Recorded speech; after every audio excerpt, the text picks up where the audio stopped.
Ok, buenos días compañeros, ¿cómo están? En el día de hoy, mi compañero Jeffrey Quintero y mi persona John Suárez le venimos a hablar un poco acerca del sostenimiento en roca mediante el método RMI.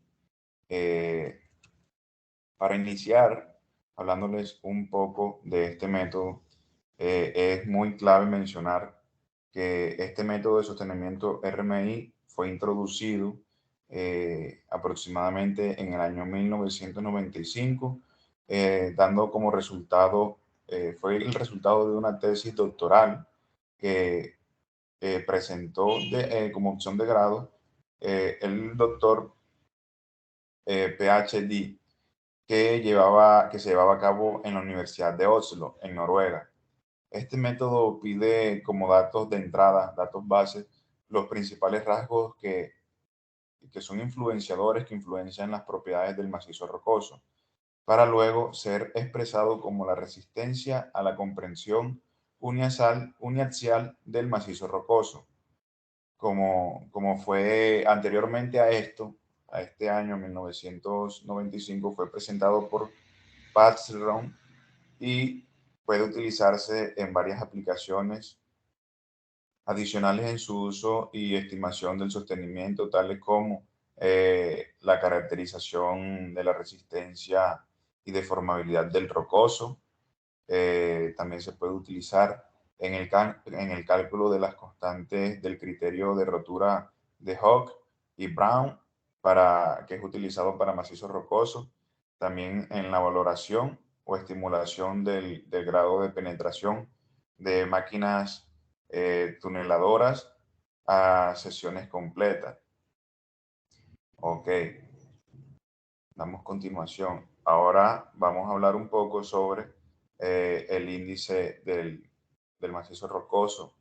Pues el índice de macizo rocoso es un parámetro volumétrico que principalmente indica de una forma aproximada la resistencia uniaxial a la compresión de un macizo rocoso. Y esta está representada como tenemos dos tipos, para rocas diaclasadas y para rocas masivas. Como podemos observar en pantalla, tenemos las dos fórmulas, tanto para rocas diaclasadas como para rocas masivas, en donde vamos a explicar un poco las unidades, en donde Rho sub C es la resistencia a la compresión inercial de la roca intacta mediante muestras de 50 milímetros de diámetro. Eh, el factor de estado o condición que es JC es el cual una media combinada de el factor de tamaño y continuidad de las diaclasas, el factor de rugosidad de las diaclasas y el factor de alteración de las diaclasas. Eh, B, B sub B es el volumen del bloque medido o expresado. Expresado en metros cúbicos. Se expresa generalmente en metros cúbicos y generalmente se utiliza el volumen promedio. La raíz cúbica de B sub B representa el diámetro equivalente del bloque, medidos en metros. Recordemos que este método se expresa para medidas volumétricas. JP es el parámetro de la diaclasa, del diaclasado, el cual se incorpora a los principales rasgos del macizo rocoso. Ok, es importante aclarar que sus valores pueden encontrarse a menudo en el diagrama más adelante les vamos a explicar. Y por último, el parámetro de masividad representado con F sub ρ representa un ajuste por el efecto en una dimensión de escala a la resistencia a la compresión en una roca masiva. Y generalmente existen rocas masivas eh, que facilitan el parámetro, identificar el parámetro de masividad. Ok. A continuación, seguimos con el método RMI para el sostenimiento en roca.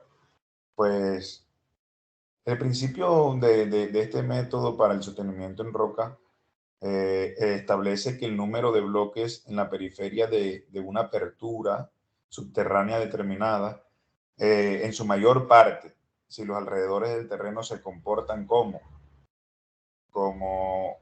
los trata diferentes para cada uno, como si fuera un continuo, que es una masa de material donde la magnitud de las tensiones de la roca es sumamente importante, y dos, como un material diaclasado en bloques, que está condicionado o está inmerso por bloques individuales y sus características representativas como diaclasas o juntas. Pues esto puede ser evaluado de la relación CF. ¿Qué es la relación de CF? Diámetro del túnel sobre diámetro equivalente del bloque. Y esto va a ser igual esto da como resultado el factor de continuidad. Recuerden, diámetro del túnel sobre el diámetro equivalente del bloque. Nos da una igualdad, eso es igual al factor de continuidad. Y los grupos así definidos se representan de una manera muy diferencial en el comportamiento, con lo que este método de sostenimiento de RMI aplica diferentes cálculos y abacos de sostenimientos. A continuación, vamos a explicarles un poco sobre las gráficas. Adelante, compañero. Muy buenas. Bueno, vamos a continuar con esta gráfica. En esta gráfica se presentan los parámetros de entrada que se aplican en la clasificación RMI.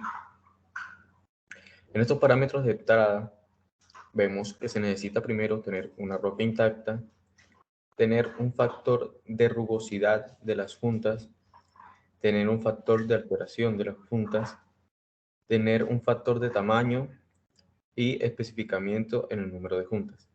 Se ven dos caminos en los cuales la roca intacta tiene una resistencia a la compresibilidad uniaxial y los demás factores de las juntas tienen el estado de las diaclasas y también el volumen del bloque, que son parámetros del diaclasado JP, como mencionaba el compañero. Prosigue.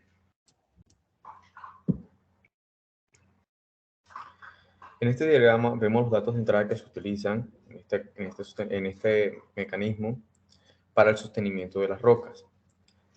Vemos esos datos de entrada de resistencia de la roca, el estado de las juntas y el volumen del bloque. También vemos el diámetro del túnel y la altura. Vemos el espesor de la debilidad, que se llama TZ. Vemos los factores de ajuste, inclinación, orientación, número de familia de juntas, niveles de tensiones. Para los cálculos tenemos el índice de macizo rocoso, RMI, para terrenos diaclasados y para terrenos continuos.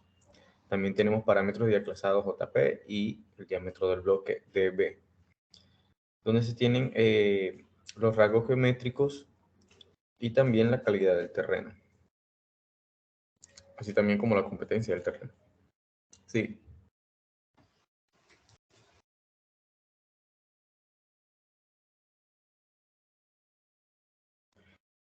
Bueno, en esta tabla tenemos la inestabilidad y comportamiento del macizo rocoso, determinado a partir de las condiciones de tensión y continuidad del terreno.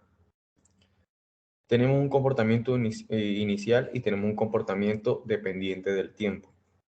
Las flechas nos indican hacia dónde va esa tensión. Y tenemos un factor continuo del terreno. Tenemos continuos de rocas masivas y tenemos continuos que están alterados, diaclasados o triturados. Y también tenemos los discontinuos. Tenemos diferentes reacciones a ese comportamiento inercial, como son el terreno fluyente, que es dependiente del agua, terreno movedizo y hundimiento en aquellos que están diaclasados o triturados. En aquellos que son discontinuos tenemos la caída de los bloques. Y en aquellos que son continuos tenemos comportamientos plásticos o frágiles, que están determinados por rupturas de lajas, rupturas de violenta o por la deformación inicial. En el comportamiento del tiempo tenemos comportamiento plástico o hinchamiento. Tenemos también ruptura gradual, hinchamiento en los que son discontinuos, y en los que son continuos pero de rocas masivas tenemos ruptura gradual, hinchamiento y comportamiento plástico. Sí. Bueno, aquí tenemos unas ecuaciones que están de acuerdo a la tabla 2 para los factores de ajustes referidos de CL, C, CO, NJ, que presentan los valores unitarios en sus condiciones más comunes o típicas. Así, como vemos, estas ecuaciones pueden expresarse como GC, la primera que vemos ahí, y también cuando estos valores o factores son medidos, hacer un cálculo más exacto. Eso lo podemos ver en la ecuación SR sub S igual a SR1 más TS más CO sub S. En este caso pueden presentarse sitios de análisis de diques o de clasas selladas. También tenemos en zonas débiles, tenemos la ecuación presente en el lado de abajo que es SR de Z sobre el diámetro del bloque de CO sobre NJ. Esto se hace para cuando el TZ es menor al DT, o sea, al diámetro del túnel. Tenemos también, cuando no es menor al diámetro del túnel, tenemos la ecuación SR, diámetro del túnel sobre diámetro del bloque, de CO sobre NJ. Continuamos. Tenemos aquí los terrenos continuos. Bueno, los terrenos continuos ocurren cuando CF es menor a 5, aproximadamente una roca masiva, en la cual se denominan las propiedades de la roca intacta, y cuando CF es mayor a 100, aproximadamente será una roca diaclasada o particulada, donde el terreno se comporta como una masa material. Estos tipos de terreno principalmente son influencia en el comportamiento dentro de una excavación subterránea y viene dada por las tensiones. Por lo tanto, se usa el factor de competencia, CG, que es resistencia del macizo rocoso sobre la tensión tangencial aplicada. Y se expresa como GC RMI sobre sigma del ángulo igual a F sigma por sigma C entre sigma del ángulo igual a 0.5 sigma C sobre sigma del ángulo. Y también en terrenos alternadamente diaclasados cambia un poco la ecuación, que sería igual a RMI sobre sigma del ángulo igual a JP sigma C sobre sigma del ángulo.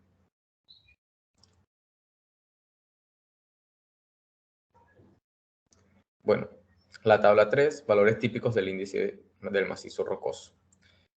Tenemos las zonas trituradas o tectonizadas, o tenemos zonas de fragmentación de grano grueso, de grano pequeño, ricas en arcillas complejas y zonas de arcilla. Tenemos diferentes resistencias promedio a la compresión inercial.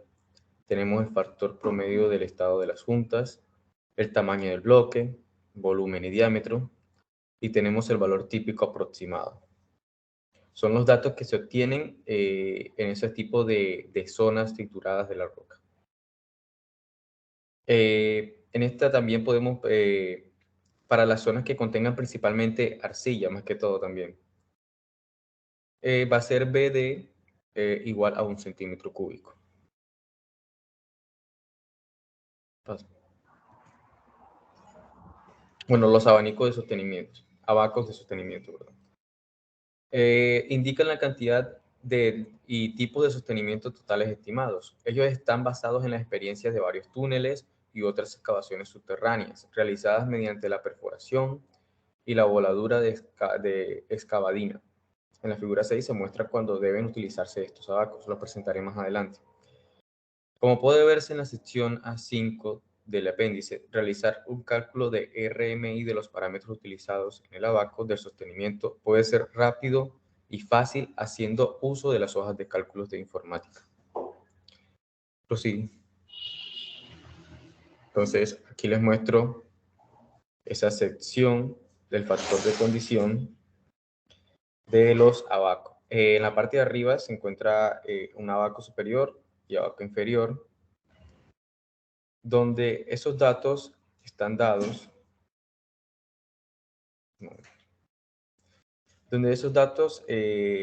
están dados más que todo por el diámetro equivalente del bloque y el parámetro del diaclasado, que es JP. Es una tabla de diámetro versus JP, en el cual obtenemos los datos y definimos qué tipo de material pues, se utiliza. Como lo vemos ahí, el hormigón proyectado, refuerzos recomendados con fibra o malla. O sea, nos dan esos parámetros que deberían utilizarse en ese macizo rocoso. Sí. En esta tabla tenemos también que para los materiales alteradamente diaclasados y fragmentados se usa el abaco de sostenimiento para terrenos discontinuos en la condición de sostenimiento inicial. Tenemos un diseño especial de revestimiento de hormigón más bulones. Tenemos rocas masivas que son sin sostenimiento y las rocas alteradamente diaclasadas donde se utiliza un abaco de sostenimiento para materiales discontinuos. Sí.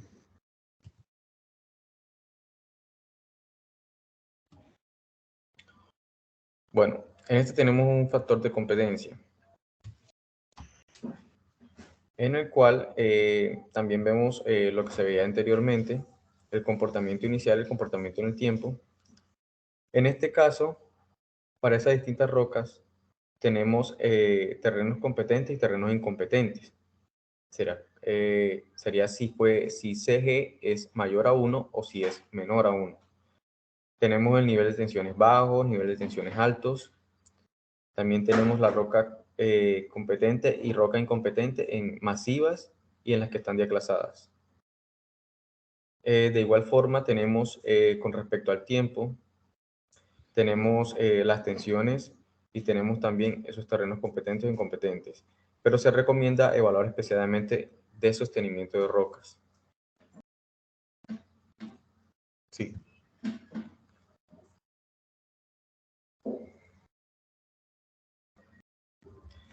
En esta tabla vemos los diferentes parámetros utilizados para nuestro sistema.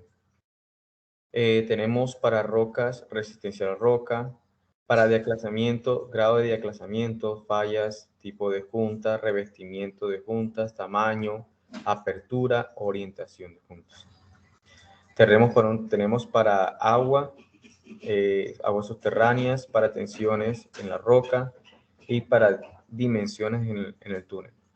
También para el terreno tenemos resistencia del macizo, competencia del terreno, calidad del terreno, factores de escala en techo y en hastiales. Tenemos un esquema Q.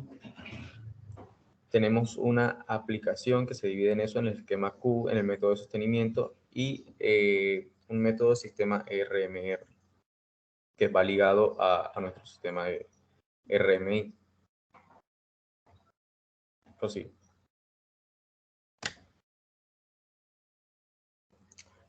Aquí les presento un pequeño ejemplo en el cual la estimación preliminar de sostenimiento para zonas débiles, en el cual son conocidos pocos datos, se asume que para encontrar una zona de debilidad TZ es igual a 5 metros de espesor, formada por una zona triturada de fragmentos gruesos, ¿qué sostenimiento es probable? ¿Qué es lo que deberíamos utilizar en esa situación para hacer un sostenimiento adecuado? En la tabla 3, que les presentaré ahorita, se utiliza para las zonas fragmentadas de grano grueso. Son definidos los siguientes valores. RMI es igual a Z igual a 2 y DBZ es igual a 0.2. Asumiendo que el valor de 1 para los parámetros de ajustes SLCNJZ. Los parámetros de sostenimiento para el techo son los siguientes. S es igual, como lo vemos en la ecuación, RMI por SL por C igual a 2. Y SR, sacando nuestro resultado, es igual a 25. Se aplica la ecuación 5. No, es la anterior a eso. Se aplica la ecuación 5 porque TZ es menor a DT. Y se determina el siguiente sostenimiento para el techo de la zona de bloques. Bulones espaciados de a 1.25 y a 1.5 metros. Y 80 metros de espesor del hormigón proyectado. Dale, sigue. Tenemos aquí la tabla, resistencia por medio de la compresión inercial, donde nos dan el tipo de roca, nos dan nuestro sigma C sobre MPA. Esos son nuestros valores, dependiendo del tipo de roca en el cual podemos tener ese sostenimiento a la compresión inercial. Sí. Y tenemos aquí una clasificación del grado de declasamiento. ¿Listo? No es más. Perfecto, con esto damos por finalizada nuestra presentación. Espero que haya quedado un poco claro el método que nos correspondió, el RMI, y muchísimas gracias por su atención.